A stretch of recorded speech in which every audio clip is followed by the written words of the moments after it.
আসসালামু আলাইকুম। ইঞ্জিনিয়ারিং ক্লাসরুমের পক্ষ থেকে আপনাদের জানাই স্বাগত। তো আজকে আমরা দেখব পুকুরের মাটির কাজের পরিমাণ নির্ণয়ের সূত্রের ব্যাখ্যা। তো এখানে আমরা জানি পুকুরের মাটির কাজের পরিমাণ নির্ণয়ের তিনটা সূত্র আছে: গড় প্রস্থচ্ছেদ, মধ্য প্রস্থচ্ছেদ এবং প্রিজো মডেল বা সিমসন। তো এখানে দেখেন, কোনো কিছুর আয়তন নির্ণয় করার জন্য এরিয়ার সাথে যে কোনো একটা মেজারমেন্ট আমাদের গুণ করতে হয়, এটা আমরা জানি।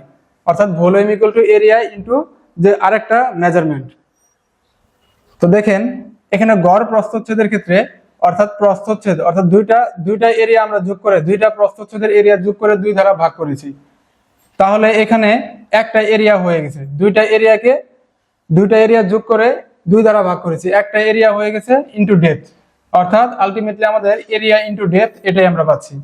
তো এখানে মধ্য প্রস্থচ্ছেদ অর্থাৎ নিচের প্রস্থচ্ছেদ এবং উপরের প্রস্থচ্ছেদ মাঝামাঝি, এই দুইটা প্রস্থচ্ছেদের মাঝামাঝি যে প্রস্থচ্ছেদ পাবো সেটা হচ্ছে আমাদের মধ্য প্রস্থচ্ছেদ। এই মধ্য প্রস্থচ্ছেদের সাথে ডেপথ গুণ করা হয়েছে, তাহলে এটা হচ্ছে আমাদের মধ্য প্রস্থচ্ছেদ সূত্র। তো প্রিজো মডেল বা সিমসনের ক্ষেত্রে দেখেন, এখানে আমরা 6 দ্বারা ভাগ করি।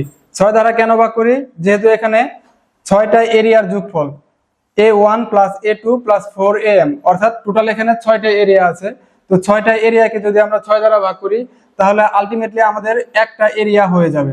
তো এই এরিয়ার সাথে ইনটু এই ডেপথটা, অর্থাৎ ডেপথ গুণ করলে তাহলে আমরা সেই ভলিউমটা পেয়ে যাব। এজন্য আমাদের এখানে 6 দ্বারা ভাগ করা হয়। আর AM-টা বলতে আমরা আসলে কি বুঝি? AM হচ্ছে মাঝখানের যে এরিয়া, এটা নির্ণয় করার ফর্মুলা হচ্ছে দৈর্ঘ্যের গড় ইনটু প্রস্থের গড়।